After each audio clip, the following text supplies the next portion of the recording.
Hey guys, so I've been wanting to make this video for a few weeks actually, but I told myself I wasn't going to do it until I was sure that I was going to be out in my own new spot and just, in my own flow, doing my own things. But I did want to open up to you guys just so you are a little more aware of who I am when I don't have a deck of cards in front of me. But, um, the place where I would record the videos before, I was with my parents for a while. Um, I moved to Florida about 2 years ago now, maybe a little less, like a year and a half. And at the time that I moved here, I had completely I lost everything. I got myself involved with the wrong people. Somebody that I thought was like a soulmate, and it ended up being somebody that literally drained or robbed me of everything that I had. And it's just like I had to start all over. I had to sell my car. I had to give up my beautiful ass apartment in New York. And it's just like, I was proud of myself at that time before all of that happened. Because I remember with my son, I was 19 years old when I got pregnant. I'm only 27 now. So when I got pregnant, just the looks that I would get from family, from friends, just all of those around me, like, shit, your life is done. And, I didn't finish school at the time because the father of my child, he gave me an ultimatum. He said, if you stay at the school that you're currently at, I'm not staying with you. And back then, I was just a little bit too naive to put myself in a place where, okay, I really, really got to finish this. Fuck him. I wasn't that strong yet. So, here I am a few years later, and, I'm in a beautiful apartment. And I'm just proud of myself. It's not even boasting. It's just that me by myself with a son, I was doing more than what some, households with combined incomes were doing. And I was really proud of myself for that. And I could say that I was definitely, in my head about it. Um, and life, I feel, tends to humble you when it needs to. So I was in a place where I felt I had everything, and I got cocky about it, and I ended up losing everything. Again, I was chilling with the wrong people, doing the wrong things, smoking every night, drinking heavily. It was a hot mess. I can honestly say that a good year of my life, before I moved to Florida, it was just a blur. Like, if you ask me, what happened this day or who did you chill with that day, it was all a blur. So I lose everything. I come to New York, and I'm with my family. I'm with my parents, and that was hard for me because I have been on my own since I was about 18, 19. So always living on my own. There would be times where I would go back to my parents, but it would never be for too long. So it was definitely, hard for me. And that entire year, I don't know what it was. I was just applying to so much work. But, for those of you who are from New York and for those of you who are from Florida and you know how, the income is in both states, it's just a huge difference. I'm like, I can't go getting paid, this much an hour to what Florida pays. It's crazy out here, guys. If you don't have, some heavy ass degree and, you don't know the right people, you're going to put yourself in a position where you're making, you're barely making ends meet. So it's just hard for me coming from a place where I was used to just getting so much coming to Florida. So I just refuse to work because I'm just the type of person that I know if I don't like something, it's just not going to last. It's not gonna work. I'm gonna end up quitting week two. I'm never the person to just stick it there. I like to do what I'm passionate about, and I don't want to feel like I'm forced to do anything. And maybe that's the Taurus in me, but it has to be from my heart. So I got out here. I wasn't doing anything, and a lot of you have been asking how long have I been doing tarot. So about, I would say, a little bit before December. So I got here March of 2016. So maybe a few months after that, I just went through a lot of karmic lessons. I was just in relationships where I fell really hard, and then it was kind of just like abandoned sort of thing. So it kind of brought me back to how I used to feel, when I was with my son's father. And it's like that feeling of being with somebody where it's like you have so much passion for them and so much love for them, but it's like you feel like it's not attainable. So even though it's something that's supposedly yours, like you're in a relationship with this person, it's kind of like you're window shopping at the same time. So there's like a lot of things I was battling with these karmic relationships I found myself in. So one day I'm just on YouTube and I'm scrolling through some channels and I find all these tarot channels and I'm watching it. And I remember, I believe it was Queen of Cups Tarot. So shout out to her. But I watched her video and I'm just like, and the whole time I'm just crying and crying. And I'm like, how does she know my life?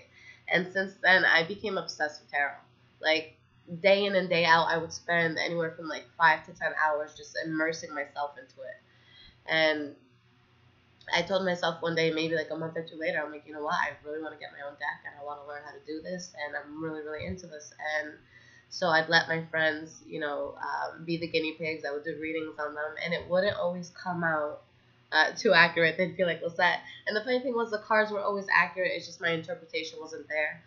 So I practiced hardcore for like an hour, just giving free readings, just trying to work out what things meant and the different positions of cards and how this card can mean different things if it's next to it. So it's just a whole lot.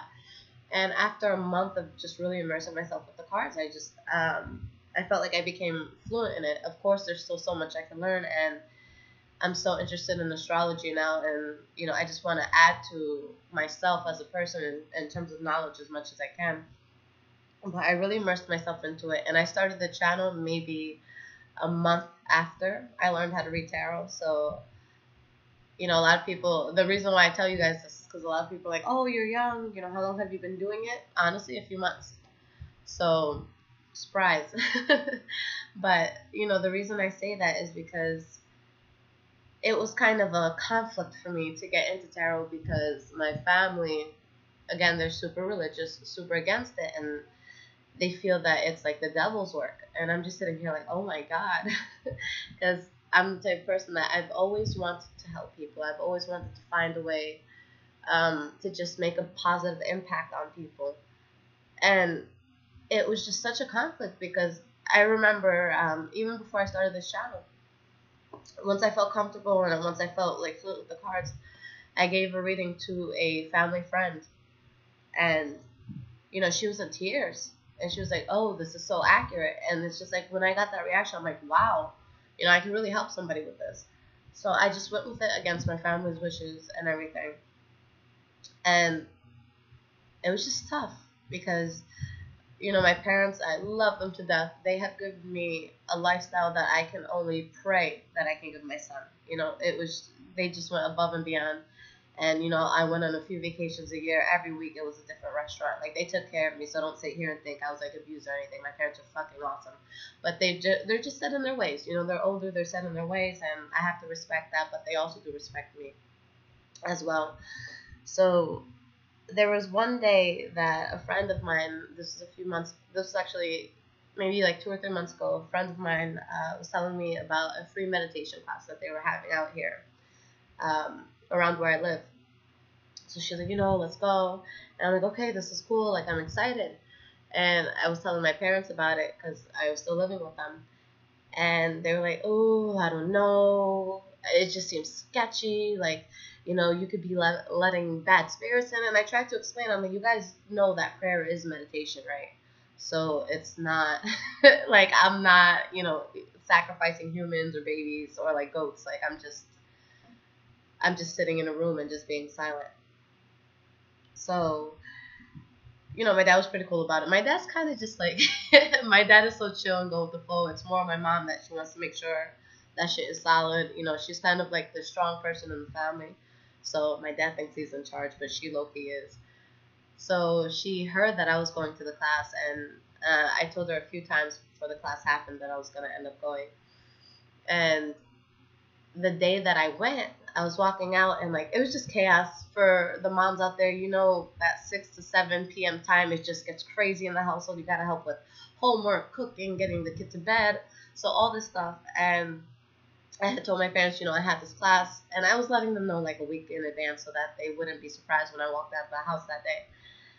So I just remember my mom being so mad when I walked out because I'm just like, I'm going to this meditation class. She's like, I know you're not fucking going out for this bullshit. Because she doesn't see it the way I do. I'm very spiritual, and I don't think that you need, a church to be spiritual and to be kind and to be loving and to, and to attract good things into your life. So I go to the class with my friend, and her and we get back maybe like an hour and a half later, 2 hours later. And I walk in, and I just feel such a tension in the household. And I'm like, what's going on? It felt like an elephant was in the room. And I'm like talking to my mom, and she's being weird. And I'm like, what's going on? But I just, let me let it go. Let me go to my room. Let me put my purse down. I go in my room, guys. My room is torn up, like from top to bottom. She just did a huge check because she found it so weird that I wanted to meditate, because she just thinks that meditation by itself without a Bible is not right. And I love her, and I'm not saying anything about it, but a lot of older people who are hardcore, like Catholics, Christians, or any, Jehovah's Witness, any of these religions, it's just so hardcore. And it's like, I kind of feel bad because it's like, wow, this is drilled into your head that this is the only way. And you have to think about it, like, if this is the only way to really be, when Judgment Day comes, the whole world, like, we're all dying. We're all going to die.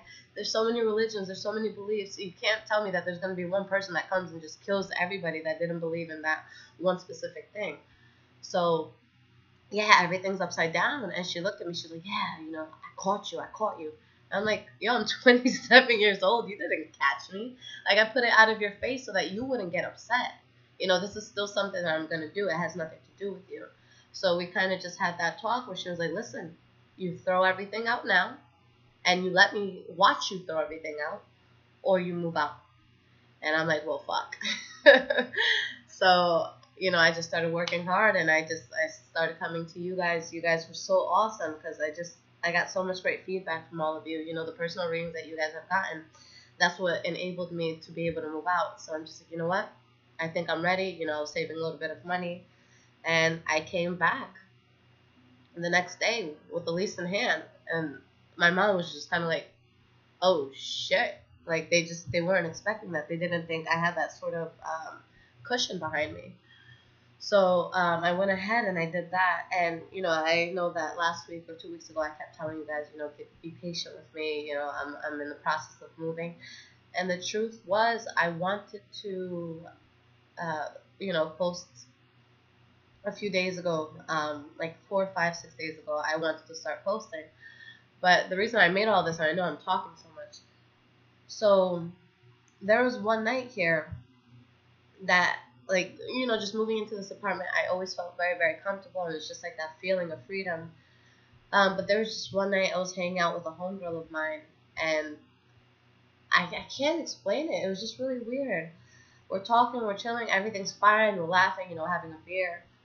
And I go into my backyard because I'm just like, I have to remove the garbage from my backyard and put it up front. Garbage was coming the next day.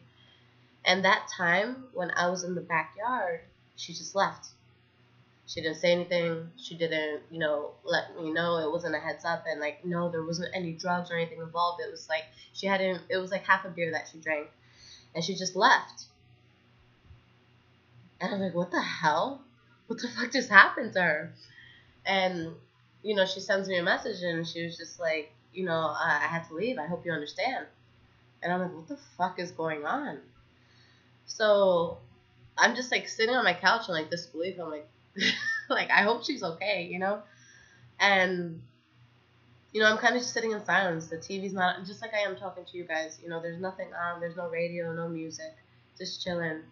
And it's getting late. It's around like 12 o'clock at night. Oh, no, it's actually like 1:30, 2 o'clock in the morning at this point. And I'm going to the bathroom, right behind me. Because I have one down here and then one upstairs. So I'm like, let me just stop at this bathroom and then I'll go upstairs.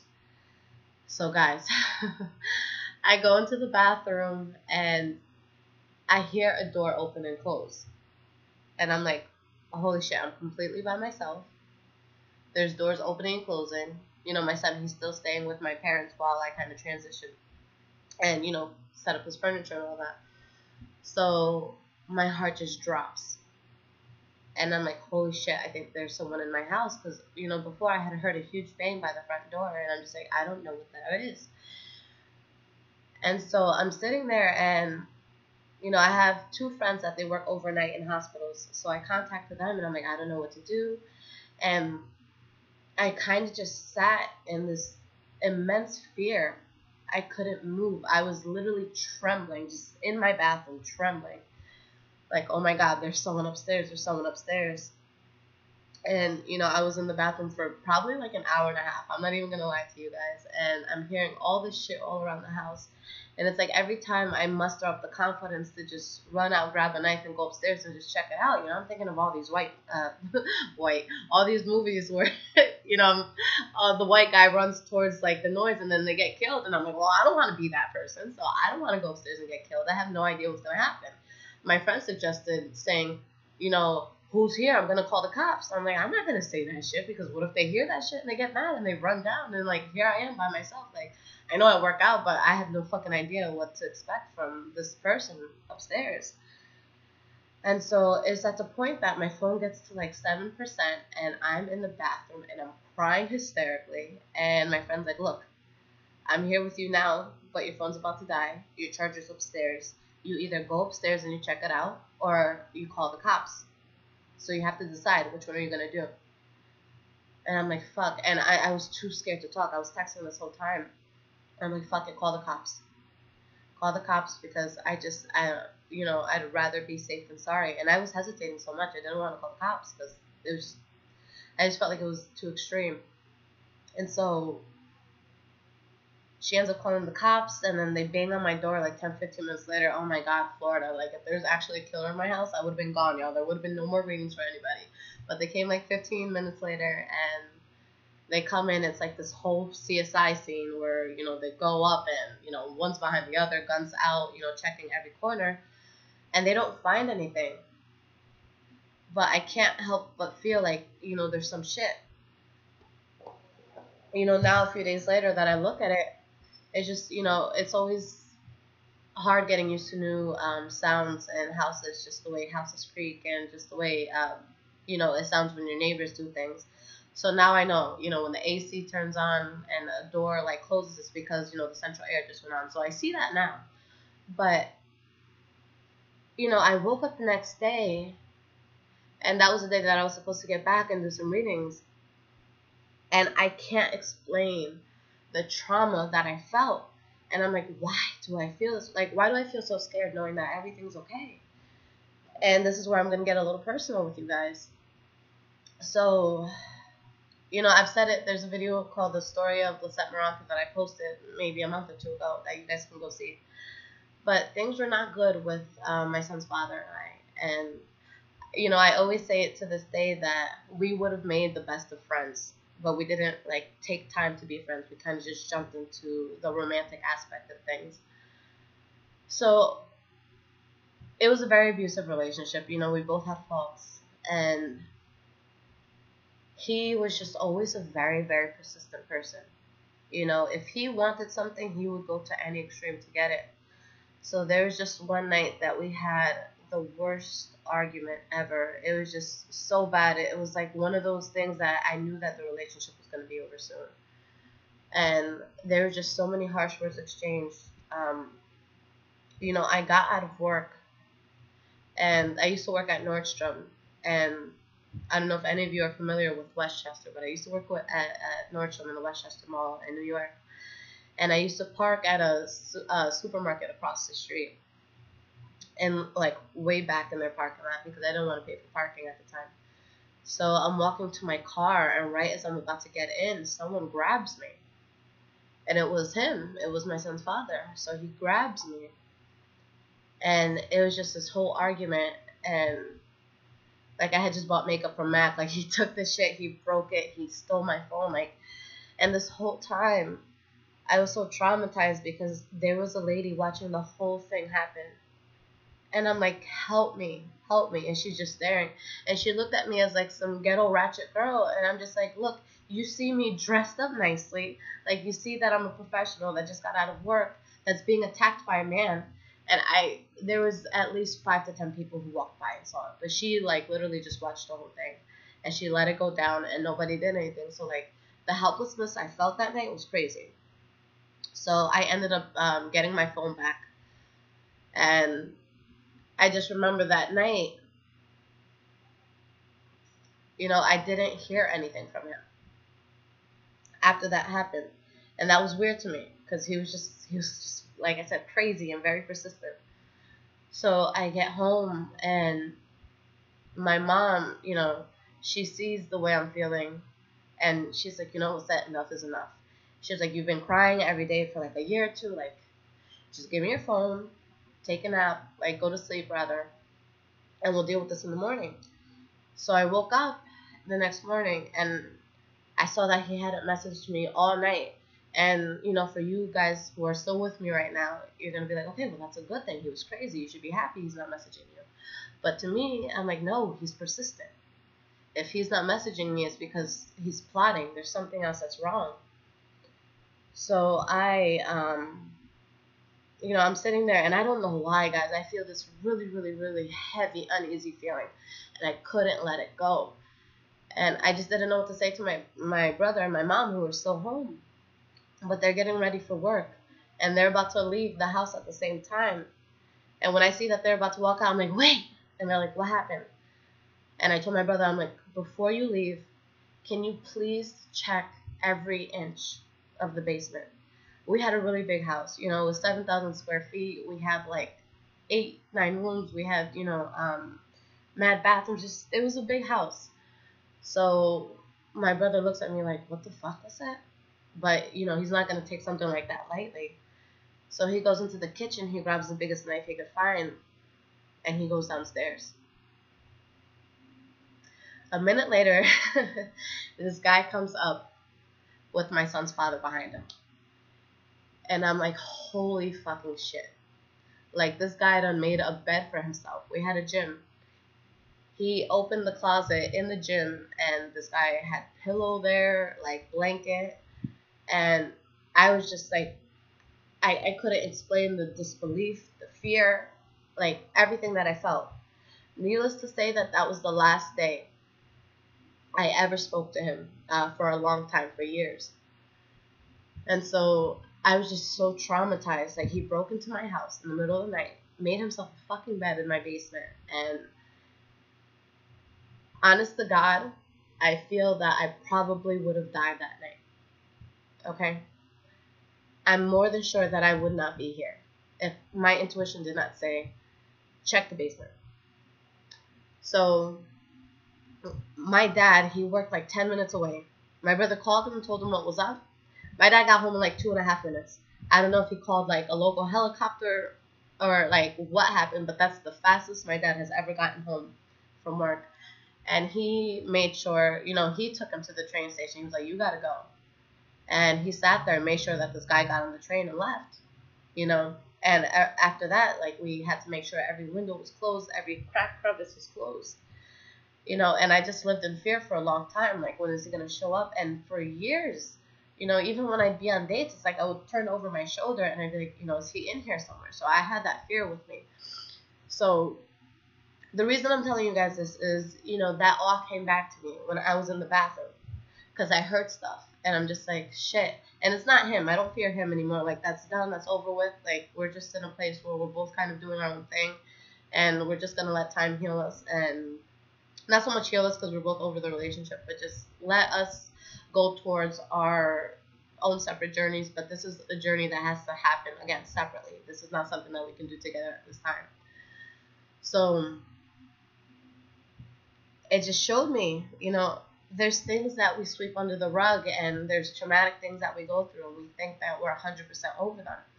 But then it's just like something happens and it triggers it. And I think that it's so important to see things for what it is, for understand where your pain and where your fears and where your anxieties come from, and you have to nip that in the bud. And it's funny because my mom has been telling me for a while. She was like, yo, what's that? And they don't even know the extent. Like, I don't think I have it in me to ever fully say the things that happened. But, my mom's like, what's that? You've been through some heavy, heavy shit. She was like, and you haven't seen anyone. You haven't seen like psychologists, like, or a therapist. You just haven't spoken to anybody. You should talk to someone because I'm sure there's a lot of stuff that you're hiding underneath. And she was right. She was completely right. It's not so much the person, it's more the trauma. But what I realized, though, is that there's always an explanation for the flaws that we have or for the faults that we feel within ourselves. But something I also realized is that I cannot be angry with him. And I cannot be angry with anyone who has abandoned me or anyone who has hurt me or anyone that's just made me feel like shit, because they're just tools. They're tools that the universe, God, the creator, whatever you believe in, these are tools that are used in order to morph you or to put you in a place where you become the person that you're meant to be. And that's what you have to realize. You can't keep holding anger, against people from your past or traumatic experiences, because they, I feel, were really here to teach you a certain lesson, to get something that's karmic for you out of the way so that you can become who you are. And at this point, it's like I'm truly so grateful for the experiences I went through. I don't wish it upon my worst enemy, because there was like at least 3 or 4 years where I was just in a huge deep depression, like suicide attempts, all that. I just did not want to be around. And when I was able to get back into my own flow, like I started working out, and I just decided one day, like, enough is enough. It's either I die now or I become somebody.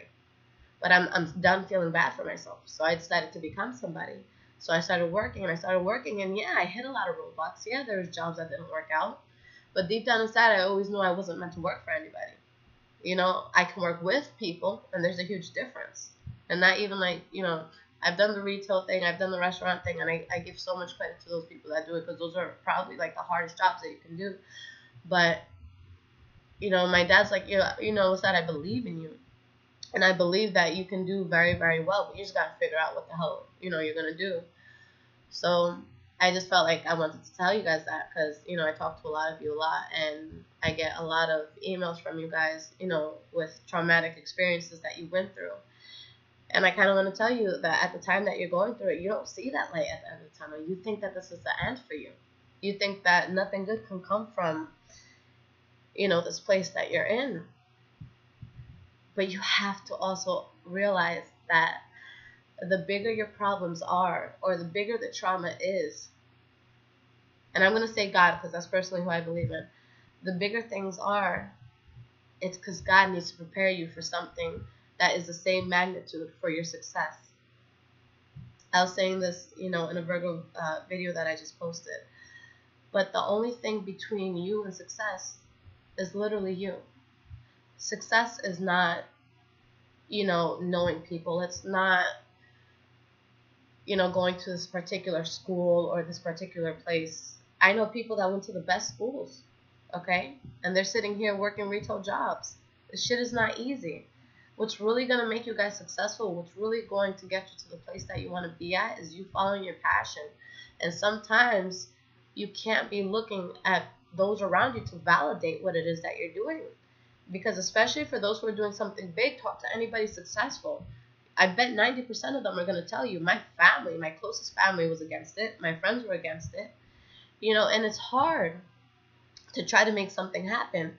Because think about it, your family, the ones who are closest to you, they know everything about you. They know that shit that you did when you were 12 years old. They know, that car you stole when you were 19. Like, they know all the stupid shit you did, so it's kind of like you lost your credibility with them.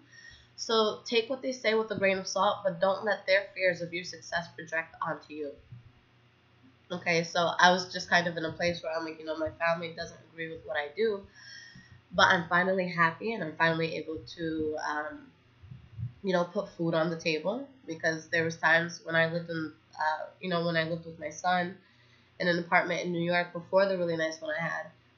I just remember one day that there was literally a pack of frozen vegetables in the fridge, and that's all I had.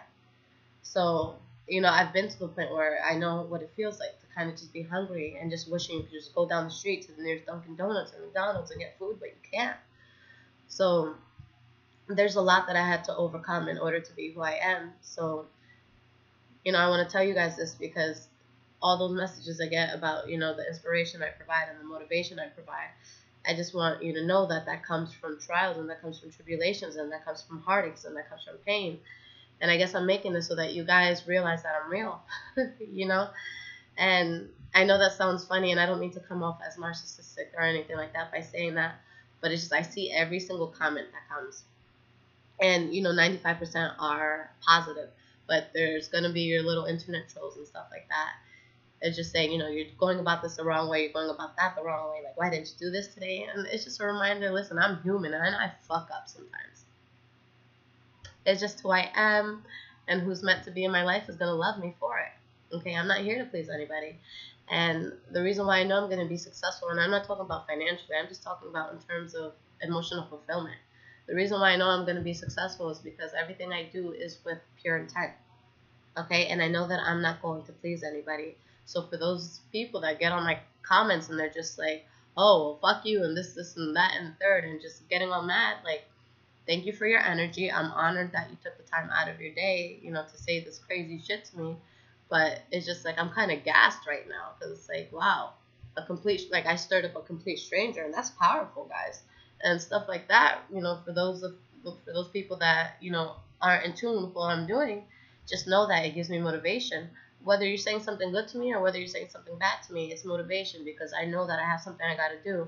And when you have strangers telling you, oh, this is crazy, that's how you know you're getting somewhere because you got strangers tuning in. So I'm doing this, guys, just to let you know who I am as a person and to give you more of a vulnerable side of me. But yeah, keep going with whatever it is that you want to do in life.